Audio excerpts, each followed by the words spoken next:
She threw me out on the street the day after my son's funeral, claiming the house was hers now. At the will reading, she laughed and said, "Hope you enjoy being homeless, old man." Then the lawyer opened that sealed envelope. If you're watching this, hit that subscribe button and let me know where you're from in the comments. Now, buckle up if you enjoy stories about karma catching up with people who think they're smarter than everyone else. My name is Richard Henderson. I'm 68 years old, and let me tell you how my daughter-in-law tried to throw away a Navy veteran like yesterday's garbage. Sometimes the best revenge is just letting people show you exactly who they really are. The call came at 3:17 a.m. on a Tuesday. Tim's voice was strained, desperate. "Dad, something's wrong with my chest. I can't breathe." The line went dead. By the time I got to the hospital, my 45-year-old son was gone. Massive heart attack. The doctor said, nothing they could do. Jennifer stood next to me in that sterile waiting room, and I caught something in her expression that didn't sit right. Relief. I told myself I was imagining things in my grief. What father wants to believe his daughter-in-law is calculating her next move while his son's body is still warm? "What happens now?" I whispered. Still trying to process that Tim, my healthy, hardworking boy, was simply gone. Jennifer straightened her shoulders. "Now we deal with reality, Rick. Tim's gone, and I have decisions to make that hit me like a slap. We'd never been close, Jen and I, but Tim had always been the bridge between us. Now that bridge was gone, and I was starting to understand just how deep that gap really was. Of course, we'll get through this together," I said, reaching for her hand. She pulled away. "We'll see about that." I should have recognized the warning in those words. Instead, I figured it was shock. People grieve differently, right? Some get emotional, others shut down. Jen was clearly the type to shut down. The funeral arrangements took 3 days. I offered to help pay for everything. Tim had been my only child after all, but Jennifer insisted on handling it herself. "I'm his wife," she kept saying. "I know what he would have wanted. Fair enough." I focused on writing his eulogy and calling relatives, trying to hold myself together. At 68, I'd buried my parents and my wife Carol 4 years ago. But losing a child feels like a special kind of hell that no military training prepares you for.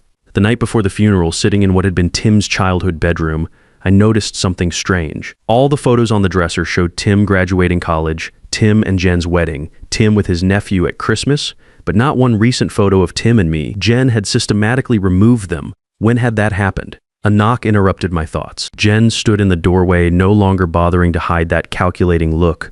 "We need to talk, Rick." The funeral was beautiful, I'll give her that. The flowers were elegant.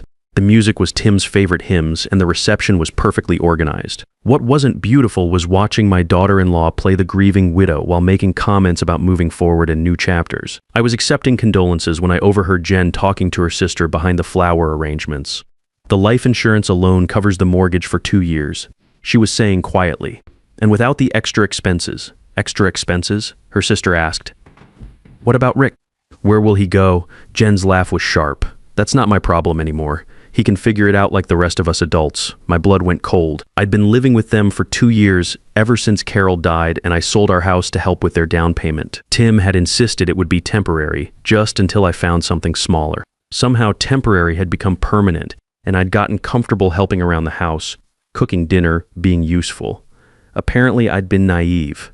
"Rick." Jen appeared at my elbow, her public face in place. "Could you help me in the kitchen? We need to discuss some things." I followed her through the crowd of mourners. In the kitchen, she closed the door and turned to face me. "I'm going to be direct," she said, her voice calm and businesslike. "This house is in Tim's name, which means it's mine now. I need time and space to process my grief without complications." "Complications? You living here?" "It's not working anymore, Rick. I need my privacy." That hit me like a punch to the gut. "Jen, I understand you're grieving, but surely we can work something out." "No." She held up a hand. "I've made my decision. I'll give you until tomorrow evening to pack your things. That should be plenty of time." I stared at her, searching for any trace of the woman who used to call me Dad, who cried when Tim proposed. That woman was gone, replaced by someone cold and calculating. "Where exactly do you expect me to go?" Jen shrugged. "You're a grown man, Rick. You'll figure something out." That was pretty cold. Tim would be horrified by this conversation. "Tim's dead," she said flatly. "And the sooner you accept that, the better off we'll both be." I packed my life into 4 suitcases and 2 boxes. 68 years reduced to what would fit in my truck. As I folded my navy dress blues and wrapped my few remaining photos, I kept waiting for Jen to come upstairs and apologize, to say she'd spoken in grief, and of course I could stay until I found somewhere else. She never came at exactly 6 p.m. the next day. She appeared in my doorway with her arms crossed. "Time's up, Rick." I zipped the last suitcase and looked around the room that had been my home for 2 years. The walls were bare now, stripped of the few personal touches I'd been allowed. It looked like a guest room again, which I guess it always had been. I'll need a few minutes to get everything to the truck. I'll help you. It wasn't an offer. It was a statement. We made 3 trips in silence. As I loaded the last box, I turned to say goodbye, maybe to make one final appeal. I know you're angry with me for some reason, I said quietly. I wish I knew what I'd done wrong. Jen's expression didn't soften. You didn't do anything wrong, Rick. You just exist in my space, in my life, in my way. Tim felt sorry for you, but I don't. The honesty was brutal and somehow cleaner than the polite fiction we'd been maintaining. I see. I got into my truck and rolled down the window. Will there be a formal reading of Tim's will? I assume he left instructions. Why would he leave you anything? Jen's voice was genuinely puzzled. You're not his wife, and it's not like you contributed financially. That was pretty ironic. The $40,000 I'd given them for the down payment might disagree. But clearly Jen had convinced herself it was a gift, of course. Silly of me to assume. I drove away heading toward the Hampton Inn on Route 9, the closest place I could afford while figuring out what came next. In my rearview mirror, I watched Jen stand in the driveway until my truck disappeared around the corner. At the hotel, I checked in for a week and carried my suitcases to a generic room that smelled like cleaning products and broken dreams. I sat on the polyester bedspread and stared at myself in the mirror. Who was this man looking back at me? A Navy veteran, a widower, now childless and homeless, apparently worthless in the eyes of the only family he had left. But as I sat there, something started building up inside me. Not despair, though that was there too. Something sharper, something that felt like anticipation. Jen thought she'd won. She thought she'd successfully discarded the inconvenient father-in-law and claimed her prize. What she didn't know was that Tim had been a much better son than she'd ever given him credit for. 2 weeks into my hotel stay, just as I was seriously worried about my savings, the call came from Tim's lawyer. Mr. Henderson, this is Charlie Davis from Davis & Associates. I handled your son's legal affairs. Yes, Mr. Davis, I remember you from the house closing. I'm calling to inform you that the probate process is complete, and there will be a formal reading of Tim's will next Tuesday at 2 p.m. in my office. Your presence is required. My presence was required. I sat up straighter. I'm sorry, but I think there might be some confusion. Jennifer seemed to think. Mr. Henderson, Davis interrupted gently. I can only tell you what Tim's will specifies, and it specifically names you as a beneficiary. I'll see you Tuesday at 2 p.m. After he hung up, I stared at my phone. Tim had left me something after all. Probably some keepsake, maybe his grandfather's watch or photo albums from his childhood. Jen wouldn't be happy about it, but she'd have to live with whatever Tim had decided. At 1:45 p.m. that Tuesday, I sat in the parking lot of Davis & Associates, watching Jen emerge from a silver BMW wearing a black dress that probably cost more than my monthly budget. She'd brought someone with her, a man in an expensive suit who kept checking his phone. When I walked into the reception area, Jen's face darkened. What is he doing here? She demanded. Mr. Henderson is here for the will reading, the receptionist replied professionally, which Mr. Henderson. Jen's voice rose. Both of you, apparently. The man in the suit, who I recognized as Jen's brother Tony, whispered something in her ear. She nodded and took a seat across from me, making it clear that whatever temporary civility might have existed was officially over. Charlie Davis appeared promptly at 2 p.m. and ushered us into his office. He was a kind-faced man in his 60s with silver hair and gentle eyes behind wire-rimmed glasses. Ladies and gentlemen, he began, settling behind his desk. I know this is difficult, but Tim was very specific about his wishes. I'll read the will in its entirety, then we can discuss any questions. Jen sat forward eagerly. Tony had pulled out a legal pad, preparing to take notes. I simply folded my hands and waited. The first part was exactly what I'd expected. Jen inherited the house, the cars, Tim's retirement accounts, and his life insurance policy. She nodded approvingly at each item, occasionally glancing at me with satisfaction. Then Davis's voice changed slightly, and I knew we were approaching something important. There is, however, one final provision that Tim added just 3 months ago. The atmosphere shifted. Jen stopped nodding and leaned forward, her eyes sharp with sudden attention. Tony put down his pen. Davis cleared his throat. To my father, Richard Henderson, who provided the down payment for our home and has never asked for repayment, I leave the contents of Safety Deposit Box 35037 at First National Bank, along with all associated documentation and account information contained therein. What safety deposit box? Jen's voice was sharp. Tim never mentioned a safety deposit box. Apparently it was something he maintained privately, Davis replied. He was quite specific that the contents should go to his father. I was as surprised as Jen, but for different reasons. Tim had never mentioned a safety deposit box to me either. "What's in it?" Tony asked. "I have no idea," Davis replied honestly. Tim simply provided the bank information and instructions that Mr. Henderson should have full access upon his death. Jen's face flushed with anger. "This is ridiculous. If there's anything of value in that box, it should be part of the estate. You're free to try contesting it," Davis said mildly. "But the provision is very clear, and Tim was completely competent when he added it. I witnessed the document myself." "When exactly did he add this?" I asked quietly. Davis consulted his notes 3 months ago, February 15th. He came in specifically to make this addition, February 15th. I remembered that date because it was the day after Valentine's Day, and Tim had seemed unusually quiet during our family dinner. Jen had been complaining about something, the neighbor's dog, I think, and Tim had barely spoken throughout the meal. "This is a waste of time," Jen snapped, standing abruptly. "Tony, let's go. We'll file a challenge tomorrow." "Actually," Davis said, pulling out another document, "before you leave, I need to inform you both that Tim left specific instructions regarding the safety deposit box contents. Mr. Henderson, he wanted you to access it within the next few days. He handed me a sealed envelope. These are the bank documents and his personal key.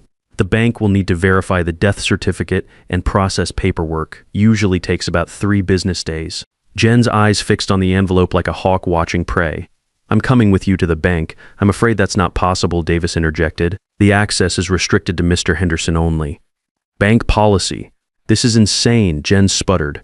"How do we even know there's anything valuable in there?" I stood up, clutching the envelope. "I guess we'll find out next week." 3 business days later, after providing the death certificate and completing the bank's paperwork, I finally stood before safety deposit box 30537 at First National Bank. The bank manager, Sue Taylor, had been briefed about the situation and offered her condolences. "Box 3537 is one of our larger units," she explained as we walked through the security doors. "Your son rented it about 5 years ago and visited quite regularly." 5 years. Tim had been planning something for 5 years. Sue used her master key while I inserted Tim's key, and the box slid out smoothly. It was large, about the size of a briefcase, and surprisingly heavy. "Take all the time you need," Sue said. "I'll be at my desk when you're finished." Alone in the small viewing room, I lifted the lid. The first thing I saw was a letter addressed to me in Tim's handwriting. My hands shook as I opened it. "Dad," it began, "if you're reading this, then I'm gone. And Jen has probably shown you exactly who she really is. I'm sorry for that, but I'm not surprised. I've known for years what kind of person I married, and I've been preparing for this." My heart raced as I continued reading. "You gave us $40,000 for our house down payment. I know you thought of it as a loan, even though you never asked for repayment. I've been investing that money for the past 5 years, adding to it whenever possible. The money in these accounts isn't just repayment. It's what careful investing has grown into." I set the letter down with shaking hands and looked at the documents underneath. Bank statements, investment portfolios, account numbers. My eyes scanned the balances, $95,000 in various investment accounts, all in my name. I picked up Tim's letter again. I also discovered that Jen has been telling people you contribute nothing to our household. What she doesn't mention is that our mortgage has been automatically paid from my salary account the entire time you've lived with us. Any money you've given us went straight into investments for your future. The letter continued, "I've been documenting everything, Dad. Every email, every text, every comment she's made about you. It's all in the folder labeled documentation. I thought you should know what kind of person has been living in our house." My vision blurred as I reached for that folder. Inside were printed emails, text, screenshots, even credit card statements. Years of manipulation and deceit, all carefully documented. The final paragraph made my eyes fill with tears. "You deserve better than the way she's treated you. Take this money and build yourself a life where no one can make you feel unwanted again. And Dad, don't tell Jen about any of this until you're safely away from her. Trust me on this one. All my love, Tim." I sat in that room for nearly an hour, reading through everything Tim had left me. By the time I emerged, I had a clear picture of exactly how my daughter-in-law had been playing us both. Sue helped me transfer all the documents to a large envelope and explained the process for accessing the investment accounts. As I walked to my truck, my phone rang. "Rick," Jen's voice was falsely sweet. "I was wondering if you'd like to come by for lunch today. We could discuss what you found in that safety deposit box." I smiled at my reflection in the truck window. "That's generous of you, Jen. I'll be there at noon." It was time for Jennifer to learn that sometimes the people you underestimate are the ones who surprise you most. I arrived at Jen's house at exactly noon, carrying a small gift bag and wearing my best poker face. She answered the door in a flowing white dress, all smiles and fake warmth. "Rick, I'm so glad you came. I made chicken salad sandwiches." The dining room table was set with wedding china and fresh flowers. Jen had put real effort into this performance. So she said, settling into her chair, I've been thinking about yesterday, about that safety deposit box. Have you? I know we've had our differences, but Tim would want us to support each other. Family should stick together. Family. That was rich, coming from the woman who'd thrown me out the day after her husband's funeral. I couldn't agree more, I said evenly. Her eyes lit up. I'm so relieved. I was worried you might be angry about having to find your own place so quickly. Of course. Grief affects everyone differently. Exactly. So about what Tim left you, I was thinking we could pool our resources, combine whatever was in that box with the life insurance. I have some wonderful financial advisors. That's thoughtful, but I'm curious. What makes you think there was anything valuable in there? She paused. Well, Tim was always so private about financial matters. He must have had a reason for keeping something separate. Private, interesting choice of words. You know what I mean? Men and their planning. I set down my sandwich and looked directly at her. Actually, Jen, I think Tim told you exactly as much as he thought you needed to know. Something flickered in her eyes. What did you find in the box, Rick? I reached for the gift bag. I brought you something. A little thank you gift. She unwrapped it eagerly, revealing a framed photo of Tim from his college graduation. Oh, Rick, this is lovely. I thought you should have it. After all, you were such a devoted wife. She looked up sharply. What's that supposed to mean? Nothing at all. Just appreciating how well you took care of my son. Her demeanor shifted. Rick, you're being cryptic. Just tell me what was in the box. Documents mostly. Very interesting reading material. What kind of documents? Financial records, investment statements, correspondence. I paused meaningfully. Quite a few printed emails and text messages. The color drained from her face. Tim was quite thorough in his record keeping.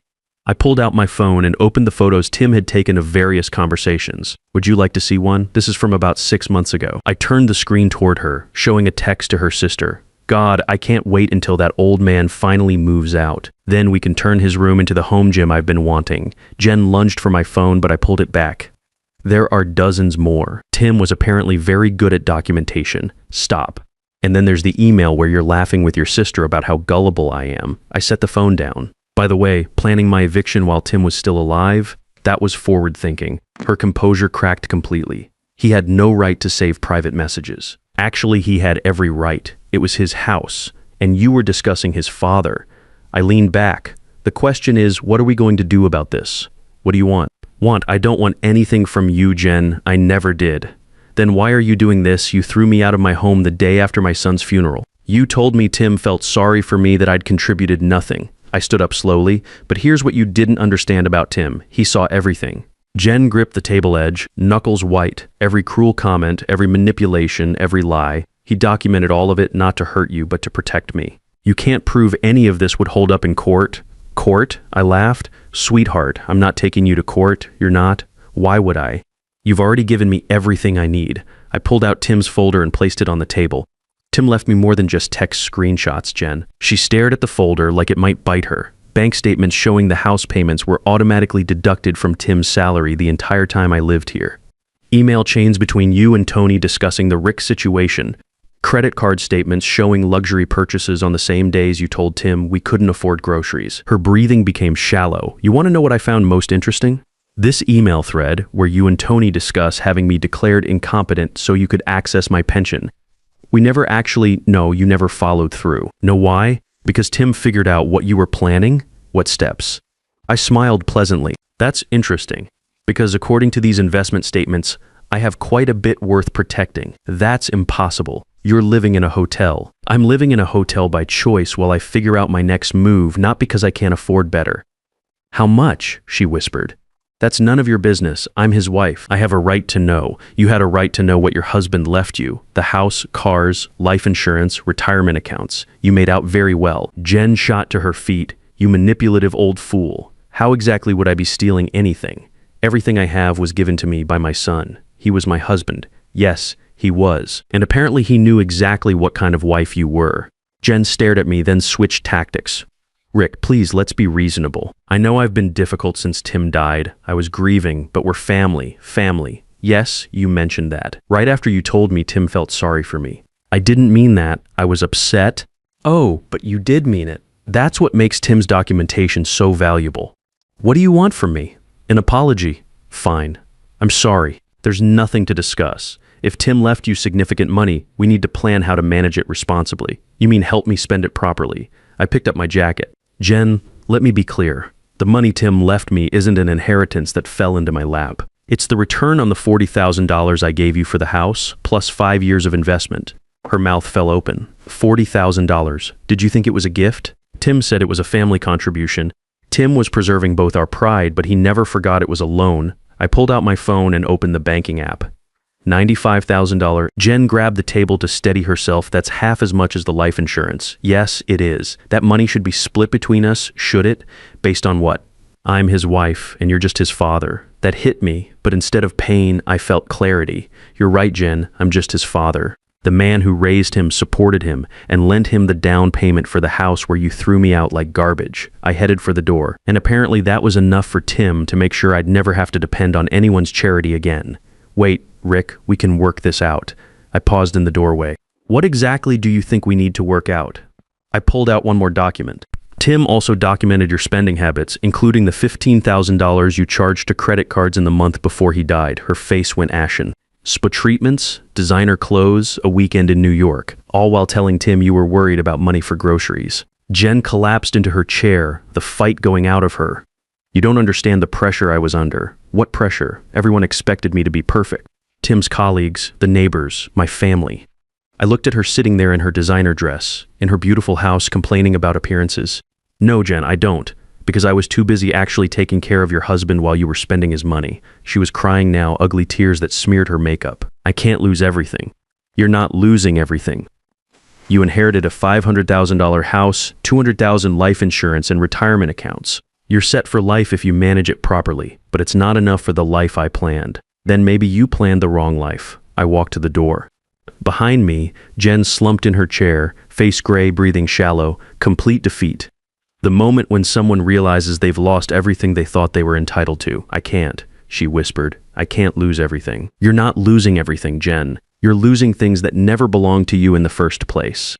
I left her there in her expensive dining room and walked out into the sunshine of my new beginning. Sometimes the best revenge isn't revenge at all. Sometimes it's justice served exactly when it's needed most. And sometimes, if you're very lucky, it comes with a hefty bank balance and the knowledge that the child you raised turned out to be exactly the man you hoped he'd become. Tim had taken care of me after all, just like he'd promised he always would. Even from beyond the grave, my son had kept his word. And that more than any amount of money was the greatest gift he could have given me. Thanks for watching. Don't forget to subscribe and share your story in the comments below. You know what I learned. Document everything, trust your instincts, and never underestimate an old soldier who's been through real battles, because we know the difference between people worth fighting for and people who aren't worth the ammunition. Here's the thing about respect. You can't demand it, you can't buy it, and you sure can't fake it forever. But when you've earned it honestly through years of service and sacrifice, it has a way of protecting you even when you think you're all alone.